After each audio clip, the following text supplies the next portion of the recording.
Bonjour tout le monde, je suis ravi de vous présenter cette vidéo sur le serveur FTP réalisé par moi-même, Saad Hussein Al-Qra, et mes collègues Abdelrahman Boukouti et Anas Al-Qattiwi et encadré par Monsieur Mohamed Zanan. Notre vidéo va suivre le plan suivant. Premièrement, une introduction. Deuxièmement, définition de FTP, puis fonctionnement du FTP, utilisation du FTP, configuration FTP sur Windows, configuration FTP sur Linux et finalement une conclusion. Comme vous le savez, l'informatique est faite à base de fichiers. Et oui, derrière chacune des tâches que vous effectuez se cachent des fichiers. Ces fichiers peuvent avoir différents types, exécutables, données, fichiers compressés ou même pages HTML, etc. Donnons des exemples. Lorsque vous surfez, vous allez lire des fichiers affichables dans un navigateur web, HTML ou PHP. Lorsque vous lancez un logiciel, votre ordinateur va lire un fichier exécutable. Si vous regardez des photos, il s'agit de fichiers images. Quand vous envoyez une pièce jointe à quelqu'un, il s'agit d'un fichier. Cela paraît évident lorsque vous utilisez des documents bureautiques, traitement de texte, tableur, etc. Et enfin, tous les composants de l'OS de votre ordinateur sont des fichiers. Alors commençons par la définition de FTP. Un serveur FTP ou File Transfer Protocol est un logiciel utilisé dans le transfert de fichiers entre deux ordinateurs. Il est, avec le client FTP, l'une des deux composantes d'un transfert de fichiers via le langage FTP. C'est donc un langage qui va permettre l'échange de fichiers entre deux ordinateurs, et plus exactement entre un serveur et un client. On parle alors de serveur FTP et client FTP. Fonctionnement de FTP. Comme on a vu précédemment, l'échange de fichiers par protocole FTP se fait entre un serveur et un client. Donc, pour comprendre son fonctionnement, on va s'intéresser à ces deux éléments précis. Donc, premièrement, le serveur FTP. Le serveur FTP est un logiciel qui va répondre aux demandes des clients. Lorsque le serveur reçoit une demande, il vérifie les droits et si le client a les droits suffisants, il répond à cette demande, sinon la demande est rejetée. Le serveur FTP passe son temps à attendre. Si les demandes ne sont pas nombreuses, les ressources utilisées par le serveur FTP sont quasi nulles. Quelques exemples de logiciels serveur FTP. On a pour le système d'exploitation Linux VSFTPD et ProFTPD. Et pour Windows, on a FileZilla Server et WSFTPD Server. Deuxièmement, le client FTP. C'est lui qui va être à l'initiative de toutes les transactions. Il se connecte au serveur FTP, effectue les commandes, récupération ou dépôt de fichiers, puis se déconnecte. Tous les commandes envoyées et toutes les réponses seront en mode texte. Cela veut dire qu'un humain peut facilement saisir les commandes et lire les réponses. Le protocole FTP n'est pas sécurisé. Les mots de passe sont envoyés sans cryptage entre le client FTP et le serveur FTP. Mais on a le protocole FTPS avec S pour Secure, permet de crypter les données. Et encore une fois, quelques logiciels clients FTP. On a FileZilla Client pour Windows, Linux et iOS. On a Qt FTP Home qui est un logiciel payant pour Windows et iOS. Et on a Smart FTP. Utilisation du FTP. Autrefois, il était incontournable d'utiliser FTP pour télécharger des fichiers. Maintenant, avec des connexions plus performantes, la plupart des téléchargements s'effectuent avec le navigateur web. En cliquant sur les liens proposés, et les téléchargements démarrent directement. Pourtant, dans certains cas, il est nécessaire d'utiliser FTP pour télécharger des fichiers. Autant il est facile de télécharger des fichiers en surfant sur Internet, autant il sera difficile de mettre en ligne des fichiers sans le protocole FTP. En effet, avec ce protocole, on va pouvoir se connecter aux différents et pouvoir y copier des fichiers dans un sens ou dans un autre. Il est ainsi possible de sauvegarder ou d'envoyer des fichiers sur des serveurs distants, sans passer par le web. Prenons le site cultureinformatique.net. C'est un site exemple. Je me sers du protocole FTP pour sauvegarder l'ensemble du site vers un ordinateur, pas seulement les pages que vous pouvez voir, mais tous les fichiers qui composent le site, pages, images, bases de données, etc. Il nous sert aussi pour copier des fichiers vers le site. les fichiers à télécharger par exemple, les fichiers que je dois modifier à la main, feuilles de style ou fichiers de paramètres. Vous pouvez également vous servir des services FTP pour échanger des fichiers avec des personnes ou des entreprises. En effet, la taille des mails étant limitée, bien souvent inférieure à 20 mégaoctets, il est compliqué d'envoyer des gros fichiers vers quelqu'un d'autre. Alors pourquoi ne pas utiliser les services FTP pour échanger? Il suffit de déposer un fichier sur un serveur FTP et donner un identifiant et un mot de passe à la personne devant pour récupérer les fichiers.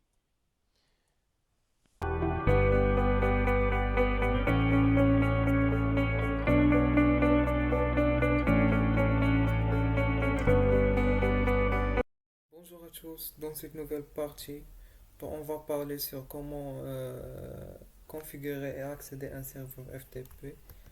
Alors, on commence par la création d'un document. Je vais le nommer par exemple FTP folder. Ce document va être accédé par notre client FTP par la suite. Après, vous ouvrir le control panel, chercher Programs and Features, turn Windows Features on or off, et chercher Internet Information Services. Le voilà. Alors, expand the FTP server et cocher Internet Information Services. Donc, il va cocher automatiquement Web Management Tools et World Wide Web Services. Et on va cocher par la suite FTP Server et FTP Extensibility. On clique sur OK.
Donc, on clique sur terminer. Alors, après la configuration de l'IIS, on doit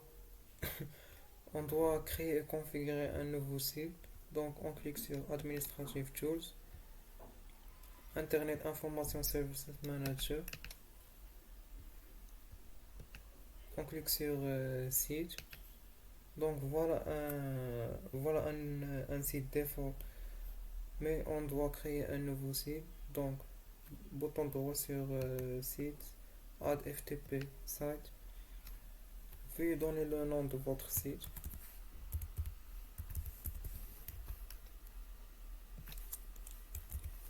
Et pour le physical path, on doit sélectionner le fichier, le document qu'on a créé au début. Donc c'est FTP folder.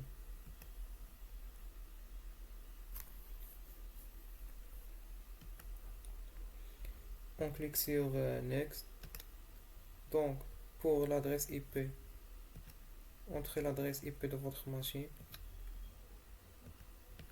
Cliquez sur nom SSL et tapez Next. Et cliquez sur Next.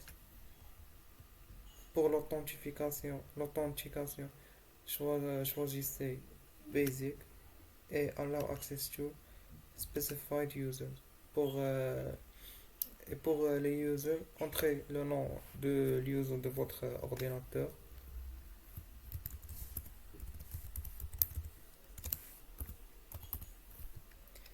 et cocher les permissions read et write et cliquer sur finish.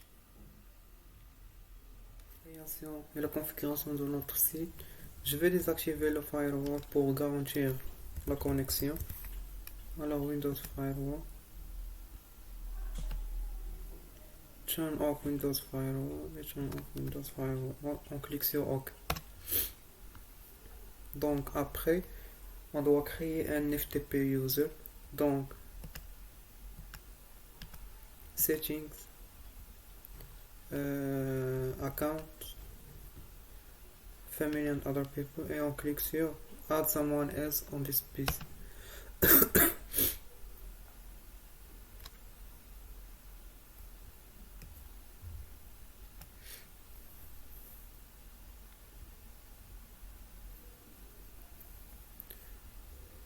Alors je vais le donner le nom par exemple FTP user.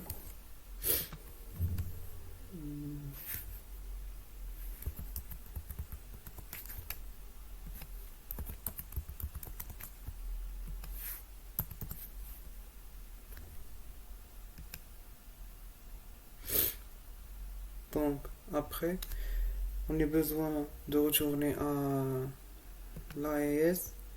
On clique sur FTP autorisation and rules. Alors voilà l'utilisateur original de cet ordinateur. Donc on a besoin d'ajouter l'utilisateur qu'on a créé. Donc bouton droit sur cet espace.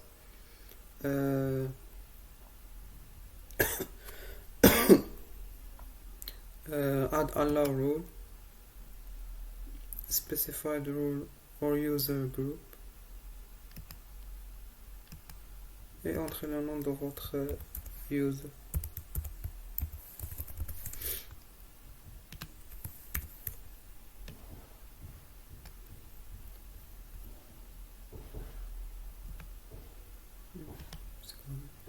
Et ajoutez les permissions read and write et cliquez sur OK. Car on a créé cet user après la création de notre document FTP, on doit l'ajouter dans les paramètres de sécurité de notre document. Donc bouton droit sur FTP folder, propriété, security, et on clique sur edit, add, et on entre ici le nom de notre user, check names, on clique sur OK, on clique sur apply et ensuite OK. Alors après avoir fini toutes ces étapes, maintenant je vais tester. Alors veuillez ouvrir n'importe quel navigateur que vous utilisez et tapez FTP / et suivi par votre adresse IP. Cliquez sur OK. Alors ça va, dans la première fois, il va vous afficher de entrer le username et le password. Entrez le username qu'on a créé récemment et votre mot de passe. Log on.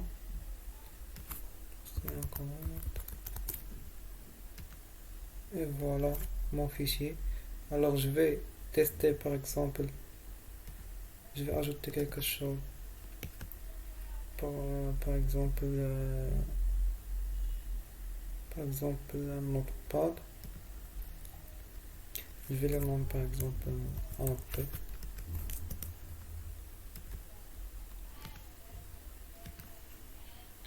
On actualise et voilà mon fichier. Alors merci pour votre attention et à la prochaine.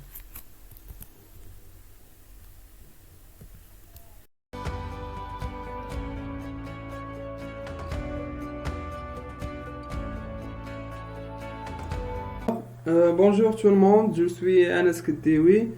Dans ce parti, je veux présenter et je veux montrer comment configurer le serveur FTP sur Linux. Pour vous montrer, j'ai créé une machine virtuelle qui a présenté mon serveur FTP.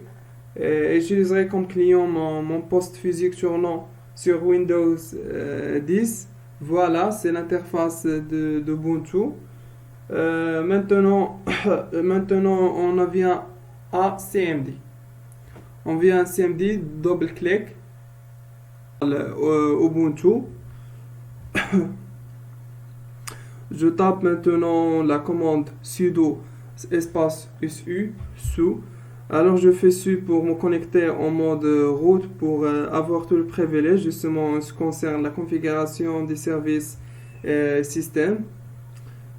Voilà, on passe maintenant le password. Donc, donc je suis en mode root. Et je peux commencer maintenant de configurer mon serveur FTP. Alors, première chose, vous allons d'abord vérifier la connexion Internet.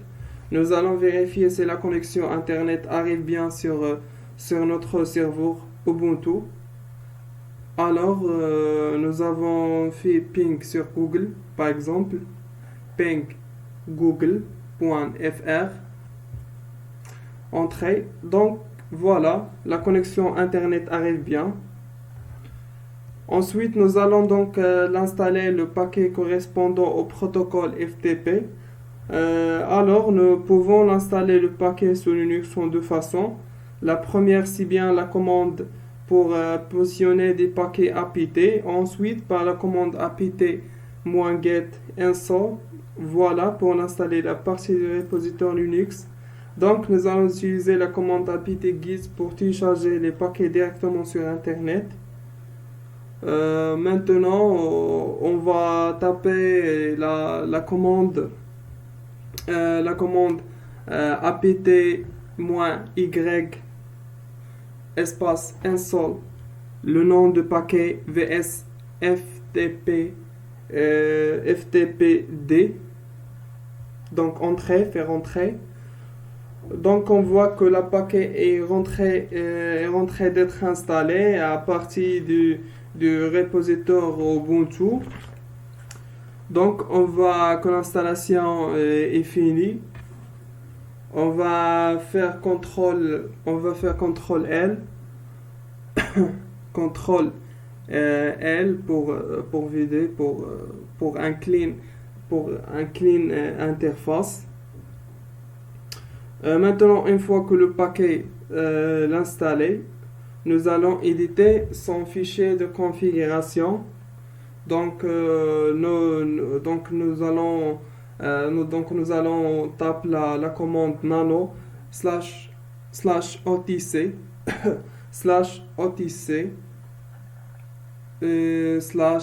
/vsf et le nom de paquet qu'on crée vsftpd.conf.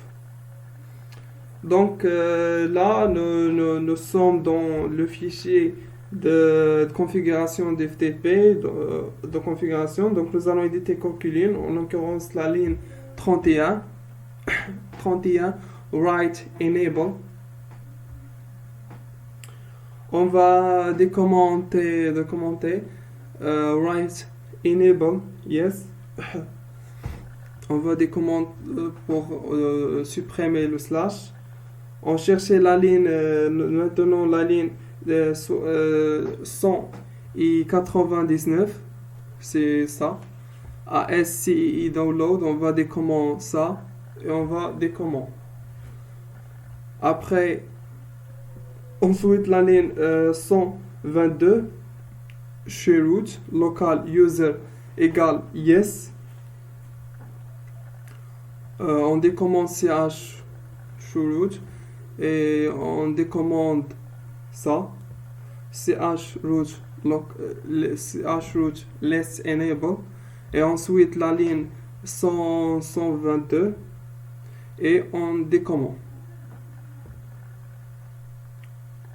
Ensuite la ligne 125 ls recurse enable égale yes. On décommande, supprimer le slash. Ensuite, la ligne 131. On va chercher à la ligne 131 et on a supprimé. Après, on a à la fin du fichier, on va ajouter deux lignes.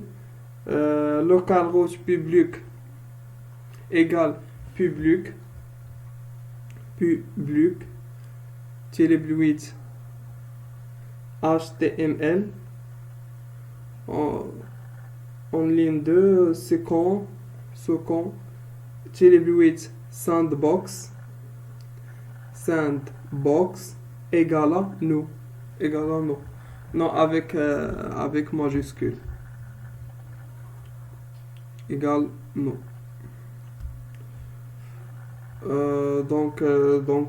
Voilà, nous avons rajouté deux lignes à la fin du fichier de configuration. On a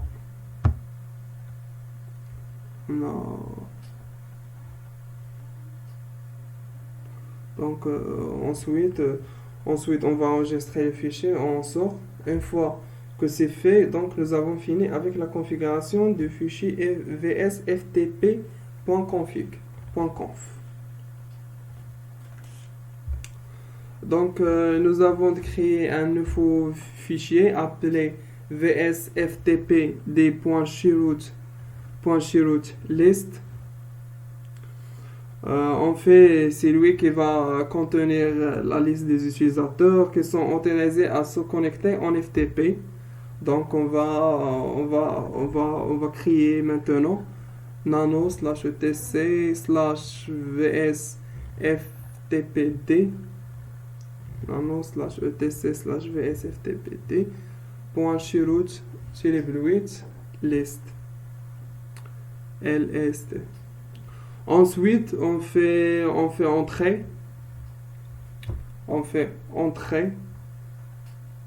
Donc là, on va énumérer les utilisateurs qui sont autorisés à se connecter en FTP.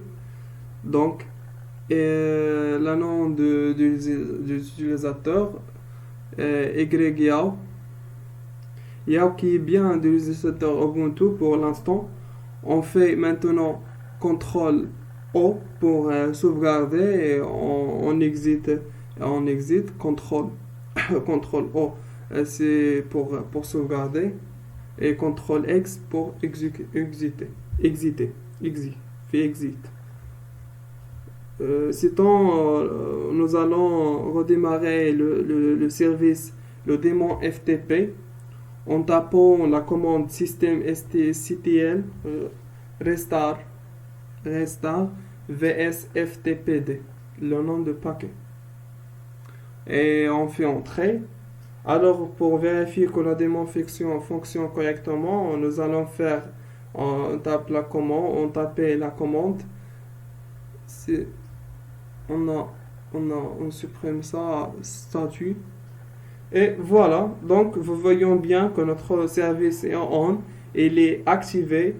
Maintenant, on fait CTRL-C, CTRL-L. Donc CTRL-C, CTRL-L.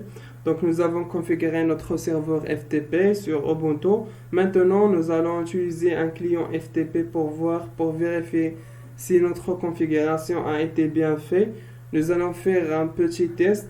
Donc nous revenons sur notre... Nous utilisons l'application FileZilla qui est le client FTP. C'est qu'on est en fait dans la configuration FTP, double-clic, on fait double-clic sur l'application. Donc là, nous avons dans l'interface FileZilla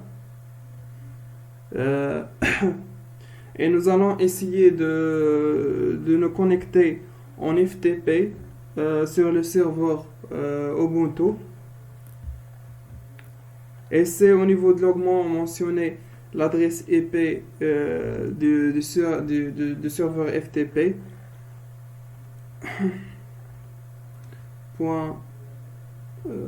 Alors nous avons aimé de faire une chose, c'est-à-dire de faire d'abord un ping à partir de notre client FTP. Nous avons fait le ping en CMD. Donc nous avons d'abord pingé, ping 192.110.10. Donc voilà, le ping passe directement. Nous allons dans notre client FileZilla, on va faire .10. Et au niveau d'identifiant, ici nous mentionnons le compte utilisateur que nous allons créer dans notre fichier chez root au niveau du serveur FTP. Donc cet identifiant, c'est YAO qu'on a créé dans le fichier YAO. Mot de passe, on entre le mot de passe correspondant. Et ensuite, on clique sur connexion rapide. Et donc voilà, nous avons bien le serveur FTP. Nous avons bien que le serveur FTP a répondu. Le contenu du dossier /home/yao affiché avec succès. Donc nous avons deux sites, un site local qui est le site client FTP et le site destination qui est le site dans le répertoire FTP /home/yao. C'est là nous sommes connectés. Maintenant, nous avons fait un test. On va prendre un fichier, la partie du client, on va envoyer sur le serveur. On va la transférer vers le client FTP. Donc je viens sur mon client FTP et viens par exemple ici, je vais dans mes documents. Dans documents, voilà. Je veux prendre des fichiers en feed. Je prends un fichier et je vais glisser disposé sur le serveur FTP. Donc je choisis capture.png. Donc je vais choisir le répertoire sur le serveur Ubuntu dans lequel je poserai mon fichier. Donc par exemple dans le document. Donc là nous sommes sur le répertoire /home/yao. Donc là je vais aller dans le document par exemple. Donc je par exemple prends ces fichiers PNG et glisser. Et donc ces fichiers PNG, voilà, je dispose là. Là, nous avons une modification réussite. C'est une notification qui sait que le fichier est bien transféré. Je fais par exemple toujours dans document, voilà donc la notification de la réussite. Voilà, donc nous allons vérifier si cela a été bien avec succès directement au serveur Ubuntu. Alors on peut aller dans les documents et vérifier cd.